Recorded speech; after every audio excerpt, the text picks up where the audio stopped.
Eu não ganhei a eleição, mas eu fui pro segundo turno com 13 candidatos. Só foi 2 pro segundo turno, eu e o Bolsonaro. É que o PT é muito forte no Brasil, né? O PT é forte, mas não é... Sim, modéstia à parte, não é só o PT, porque se você botar um candidato... O PT teve 1 milhão de candidatos a prefeito, a governador e tal. Eu acho que deu um pouco certo, deu uma liga boa, né? Tanto é que foi uma campanha bonita, sobretudo no segundo turno.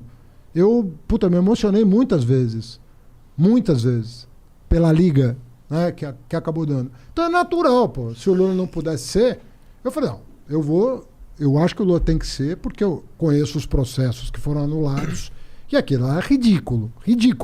Os processos são ridículos? Ridículo. Os de Curitiba, ridículos. Mas e aquela parada de esses processos terem sido anulados em base de provas ilegais? Não foram. Porque o hack não é uma prova ilegal? É. Então, não foram anulados baseados nessas provas? Não. Não? Não. Mas você poderia usar essas provas ilegais. Você não pode usar uma prova ilegal para condenar alguém. A lei te impede. Uma prova ilícita... Mas isso no mundo inteiro? Ou é só no Brasil? Estou falando do Brasil. Entendi. Tanto é que a Operação Lava Jato queria que provas ilegais pudessem ser usadas. Queria? Queria. Não faz sentido pra mim. Eu acho que provas ilegais são provas ilegais. Se você dá um incentivo para que provas ilegais possam ser usadas, você incentiva o crime, né? Exatamente. Então, o Dallagnol, por exemplo, que era o chefe da Força Tarefa, chegou a fazer um projeto de lei, aquelas 10 medidas. Uma delas era que provas ilegais pudessem ser usadas para condenar. E isso não passou no Congresso. Porque o Congresso entende que provas ilegais até podem ser usadas judicialmente, mas em benefício do réu. Ou seja, se você obteve uma prova ilegal, mas está comprovado que aquilo tem veracidade e aquilo inocenta alguém, não faz sentido condenar. Se inocenta. Mas isso é uma interpretação esse lance de poder usar para defender é uma interpretação do juiz. Made in Brasil, né? Juiz. Porque no mundo inteiro não é assim que se entende. Ou é? Uma prova pode ser usada para absolver, mesmo que... Uma prova ilegal pode ser usada... Lá nos Estados Unidos, se tiver uma prova ilegal, os caras podem usar para absolver? Eu não vou dizer de um país específico que eu não sei, mas eu sei que em vários lugares pode. Entendi. Para absolver pode. Entendi. E em vários lugares para condenar também. Em alguns países para condenar também. Sim. Mas sabe o que me parece? E desculpa, eu sei que você é do PT, o caralho, mas me parece que o STF meio que fez um jogo todo pra conseguir realmente inocentar o Lula pra ele poder virar uma carta nesse novo jogo político. Vamos fazer uma conta, então. Tá. Aceito a provocação. Quem deu o voto decisivo pro Lula recuperar os direitos dele? Foi o cara que o Bolsonaro colocou, não foi? Não. Quem? O cara que o Bolsonaro colocou votou contra o Lula. Ah, é? É. Pô, que bom, né? Se eu sou o Bolsonaro, sentido, eu tô pensando que bom.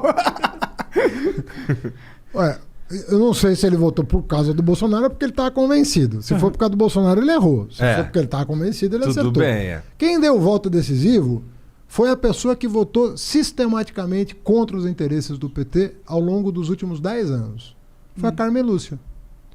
E a pergunta que eu te faço é, por que uma pessoa que votou sistematicamente, e eu não estou dizendo que ela estava errada, eu estou dizendo que como ela votou, um fato. A consciência dela é problema dela. Ela deve ter votado de acordo com a consciência dela.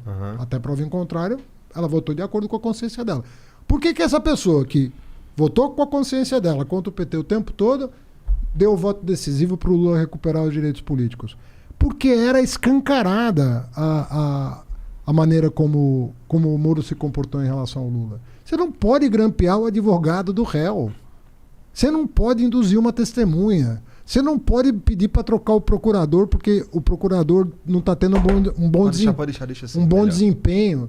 Você não pode fazer isso. Você não pode divulgar uma delação premiada que nem o Ministério Público aceitou, faltando 6 dias para a eleição.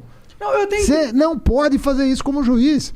Porque se for o teu time de futebol que estiver em campo, você não vai aceitar um juiz se comportar assim. Por que com o Lula você vai aceitar? Não, com certeza. Esse é o lance. Não, eu até nem disputo essa parada, sabe? Mas é que a gente vive no Brasilzão, né? E o Brasilzão é o país das exceções, a gente tá ligado? Eu concordo com você que a gente fica muito inseguro no Brasil, assim... Afinal de contas, o que está por trás? A gente fica inseguro no Brasil porque, assim, o que a gente queria?